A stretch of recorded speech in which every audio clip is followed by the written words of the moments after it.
नमस्कार दोस्तों, आज की क्लास में हम चैप्टर नंबर 3 के भाग 2 की चर्चा करेंगे। जहां इससे पहले इस चैप्टर के भाग 1 में हमने पश्चिम भारत में गैर ब्राह्मण आंदोलनों का वर्णन किया था, जिसमें हमने ज्योतिबा फूले के विचारों का अध्ययन किया था।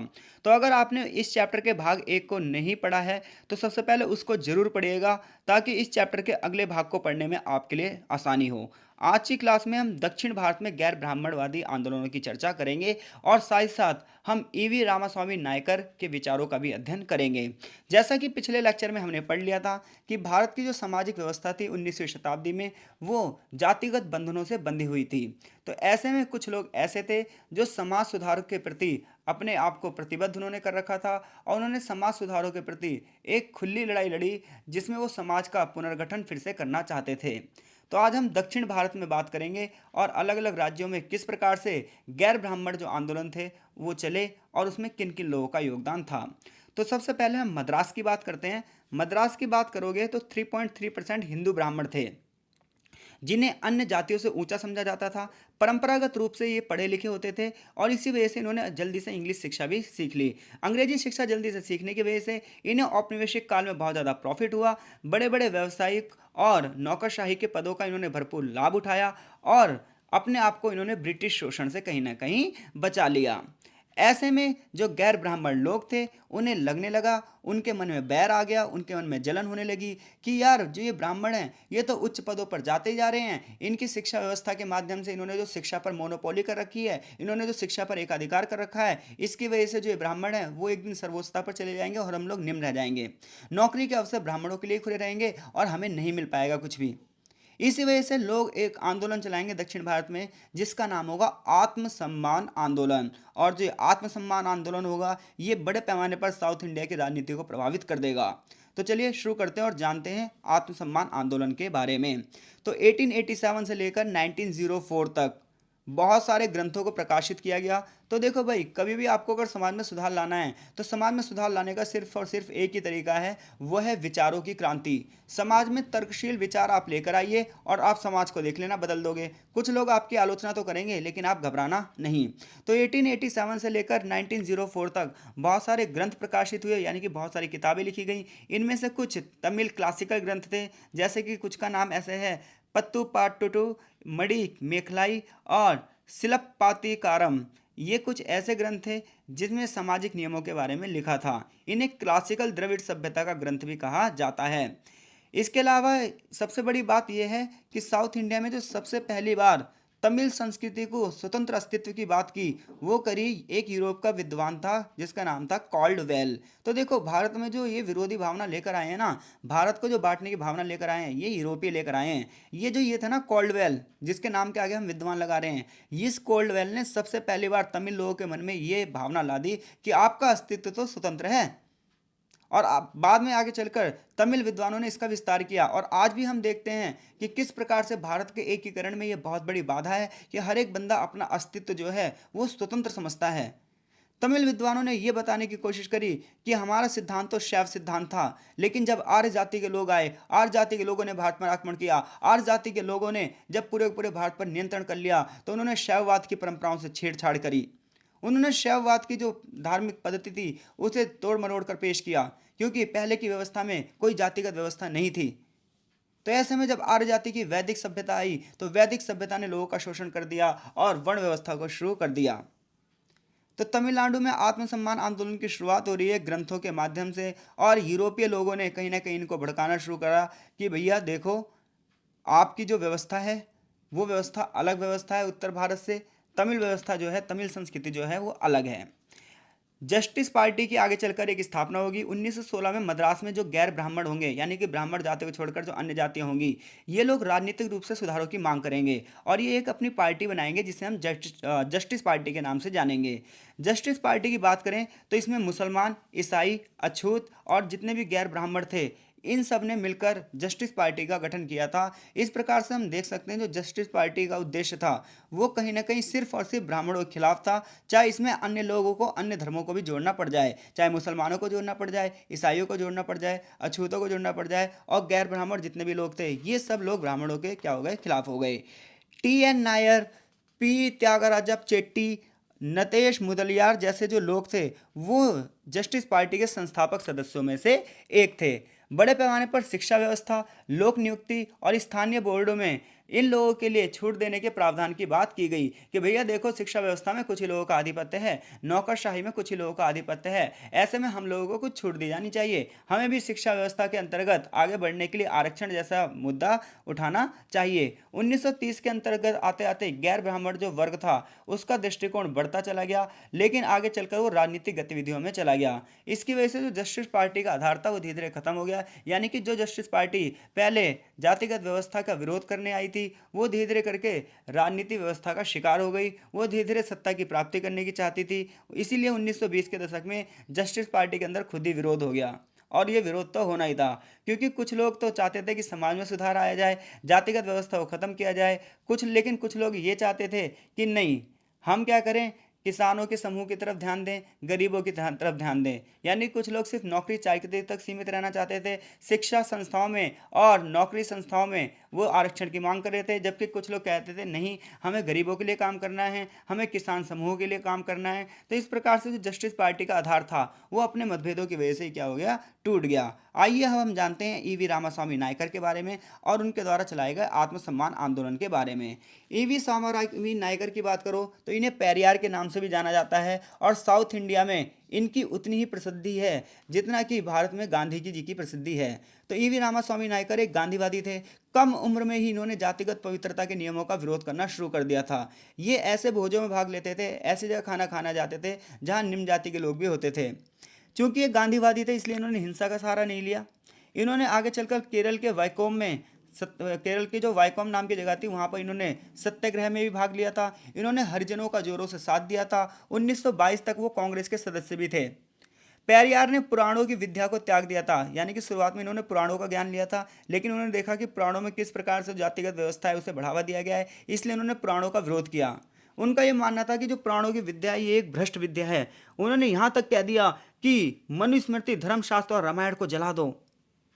1925 में कुडी अरासू नामक अखबार चलाकर उन्होंने बहुत ज़्यादा सुधारवादी जो विचार थे वो लिखने शुरू करे। यानी कोई आपसे पूछे कि कुडी अरासू नाम का जो अखबार था वो किसके निर्देशन में चल रहा था, तो वो चल रहा था ईवी रामास्वामी नायकर यानी कि पेरियार के निर्देशन में चल रहा था, जिसके माध्यम से उन्होंने समाज में सुधार लाने की कोशिश करी।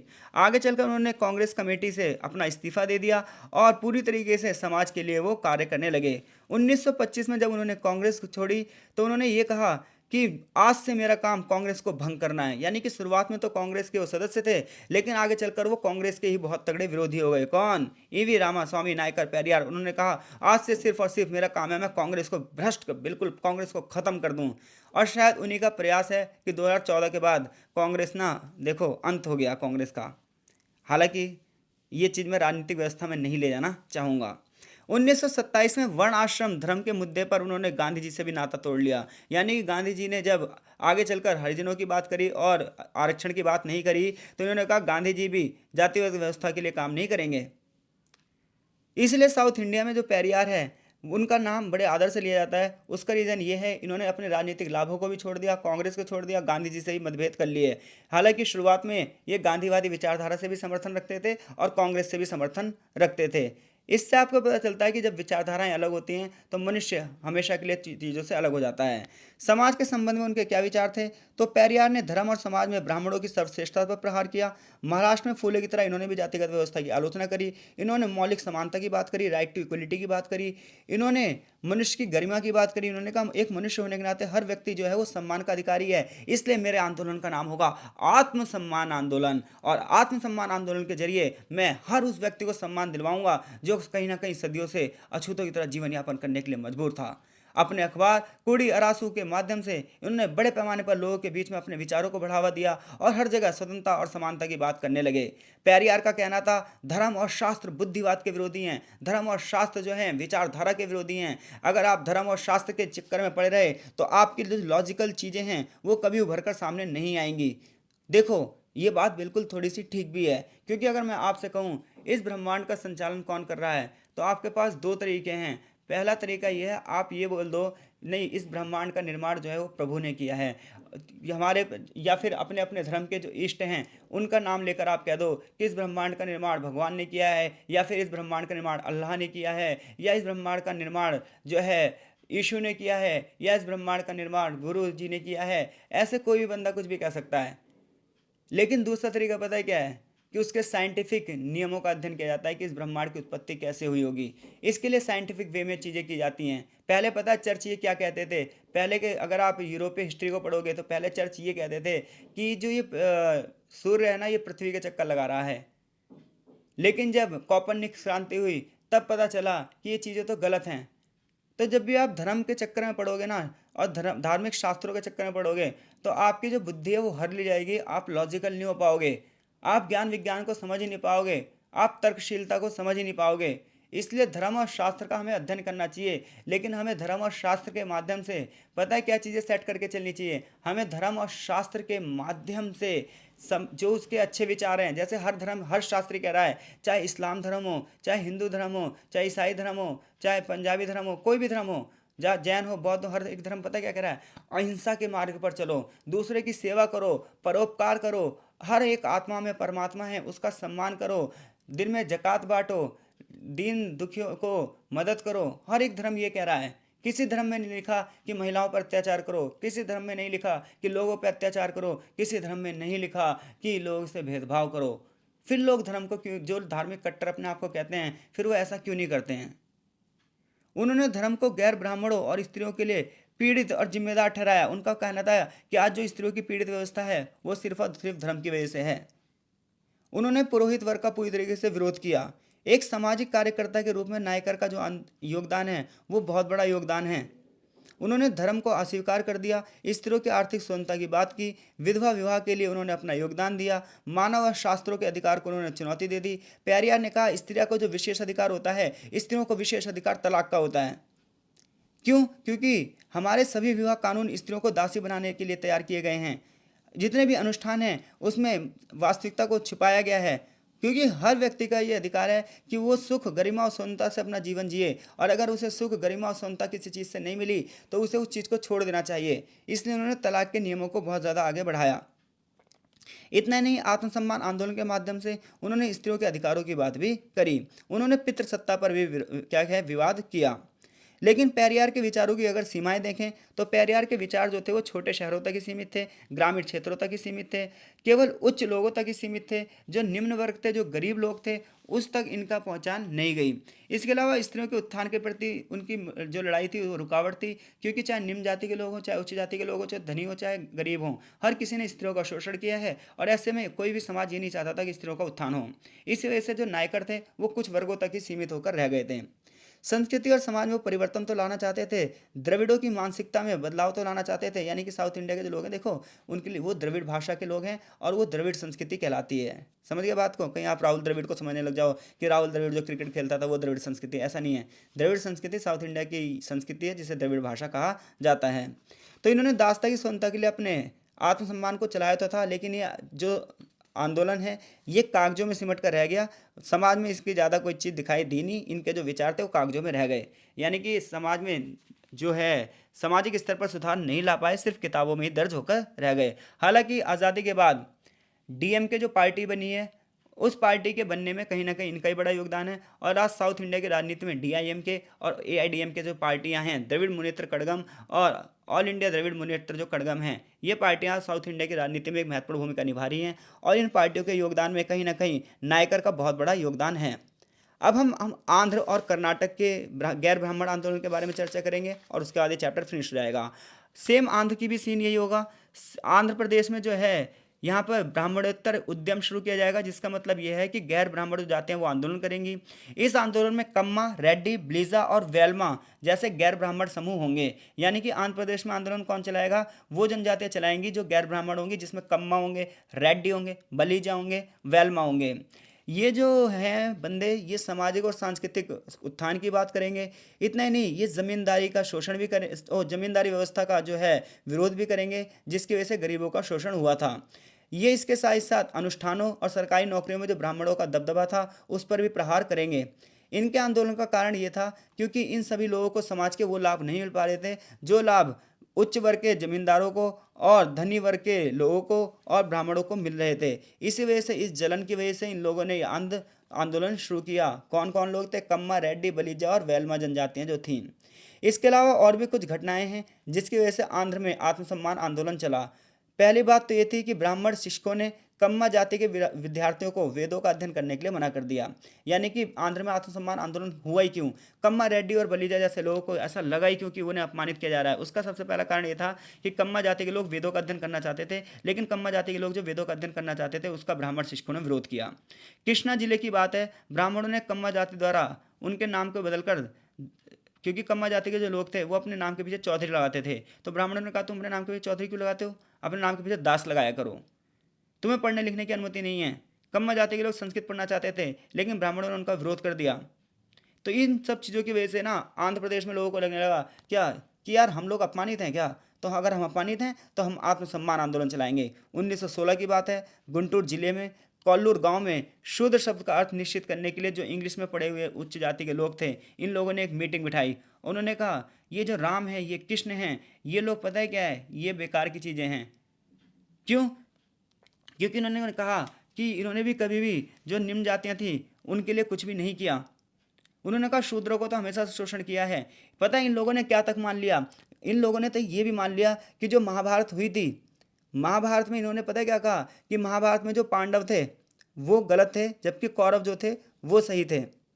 तो शूद्र वर्ग की परिभाषा में इन्होंने क्या करा? शूद्र वर्ग की परिभाषा में इन्होंने ब्राह्मणों से ऊंचे उच्च वर्ग को माना। इन्होंने कहा शूद्र जो है वो ब्राह्मणों से भी उच्च वर्ग हैं। उन्होंने महाकाव्यों की फिर से व्याख्या करी, रामायण और महाभारत की उन्होंने फिर से व्याख्या करी। त्रिपुरा नैनी जैसे जो नेता थे, इन्होंने फुले और पेरियार की विचारधाराओं को और ज़्यादा आगे बढ़ाया। इन्होंने पवित्र ग्रंथों वेदों की और रामायण महाभारत की इन्होंने आलोचना करी। इनका ये मानना था कि जो ब्राह्मण नेता थे ये हर चीज़ पर अपना वर्चस्व रख रखे थे, जिसकी वजह से बहुत सारे लोगों का क्या हो रहा था? शोषण हो रहा था। इसी प्रकार से जो ये विद्वान था जिसका नाम क्या था? त्रिपुरा नैनी, इसने सारा जीवन आंध्र में आत्मसम्मान आंदोलन के लिए कर दिया। इन्होंने ब्राह्मणवाद पर प्रहार किया, ब्राह्मणों पर नहीं। तो देखो, ब्राह्मणवाद एक विचारधारा थी, तो आप विचारधारा पर वो कर सकते हो प्रहार, किसी व्यक्ति पर नहीं, क्योंकि ब्राह्मण जो था वो तो एक व्यक्ति है ना, और जो ब्राह्मणवाद था वो विचारधारा थी। तो आप विचारधाराओं को बदलो, इंसानों को क्यों मार रहे हो? उन्होंने एक किताब लिखी, किन्होंने? त्रिपुरा नैनी ने, जिसका नाम क्या था? जिसका नाम था कुरुक्षेत्र संग्राम। और इस किताब में देखो मैंने हाईलाइट कर रखी है चीज़ें। इस किताब में उन्होंने कहा पांडवों की तुलना में कौरव अधिक ईमानदार थे, पांडवों को शासन करने का कोई अधिकार नहीं था। उनकी किताब एक और थी जिसका नाम था शंभुक वध। शंभुक वध में उन्होंने बताया कि देखो आर्य जाति के लोगों ने कैसे शूद्रों का विरोध किया। वशिष्ठ जी के कहने से राजा श्री राम ने क्या करा? वर्ण धर्म की रक्षा करने के लिए शंभुक नामक शूद्र का वध कर दिया, क्योंकि वो पवित्र ज्ञान का प्रचार प्रसार कर रहा था। और वशिष्ठ मुनि कभी नहीं चाहते थे कि शूद्र किसी भी शिक्षा का प्रचार प्रसार करे, और राम जी ने उसकी हत्या कर दी। इसलिए उन्होंने राम और कृष्ण पर संदेह किया कि राम और कृष्ण ने भी जाति व्यवस्था को बनाए रखा। लेकिन कई बार ना हम चीज़ों की गलत तरीके से व्याख्या करते हैं, हमें पता नहीं होता है कि हम क्या कर रहे हैं। अगर हम श्री राम जी का अध्ययन करें तो हमें यह पता भी चलता है कि उन्होंने किस प्रकार से समाज की भलाई के लिए अपने आप को, अपना जीवन तक न्यौछावर कर दिया।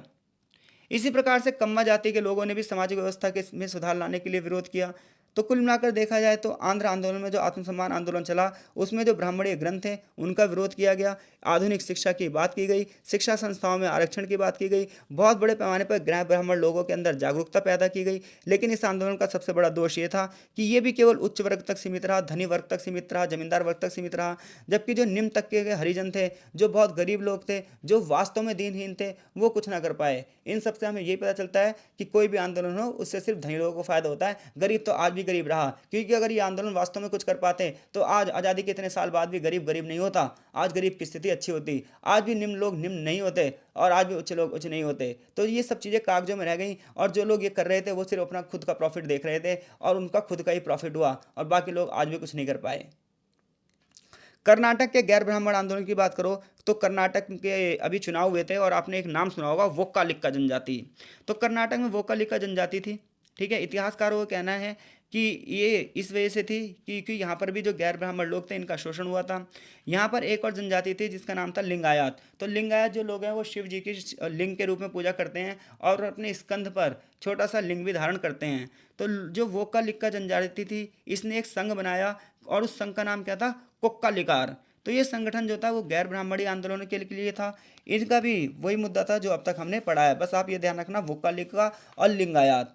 ठीक है भाई। तो जिस प्रकार से हमने अभी महाराष्ट्र के बारे में पढ़ा, तमिल के बारे में पढ़ा, कर्नाटक में भी सीधा सीधा वही बात रहेगी, बस यहाँ पर कौन लोग होंगे, वोक्कालिका। अब हम इन आंदोलनों का एक तुलनात्मक अध्ययन कर लेते हैं। तो इन आंदोलनों का तुलनात्मक अध्ययन करोगे तो देखा जाए, चाहे महाराष्ट्र की बात हो, चाहे तमिलनाडु की बात हो, चाहे आंध्रा की बात हो, चाहे कर्नाटक की बात हो, हर जगह के जो दृष्टिकोण है वो समान है। सब जातिगत व्यवस्थाओं में जो असमानता थी उसके खिलाफ बात कर रहे हैं, समाज और संस्कृति के पुनरुद्धार की बात कर रहे हैं। उनका मानना है जो वर्ण व्यवस्था है इसी की वजह से समाज आज पिछड़ा हुआ है। इनका ये मानना था कि उच्च जाति के जो लोग हैं इन्होंने धार्मिक रूढ़िवादिता को बढ़ावा दिया है, और जो भी समाज धार्मिक रूढ़िवादिता के बंधन में फंसता है वो समाज पीछे हो जाता है। इन्होंने ये कहा कि धार्मिक रूढ़िवादिता ही सामाजिक और सांस्कृतिक पिछड़ेपन की निशानी है। ये तो सभी आंदोलनों की समानता की बात हो गई। महाराष्ट्र में चाहे ज्योतिबा फूले की बात कर लो, इन्होंने सामाजिक समानता की बात करी, इस धार्मिक विचारधाराओं की बात करी, जाति पद्धति का विरोध किया और महिलाओं के लिए सुधार की बात करी। लेकिन वहीं दूसरी ओर अन्य आंदोलनों में देखो तो शूद्रों को परिभाषित किया गया और धार्मिक ग्रंथों की आलोचना की गई।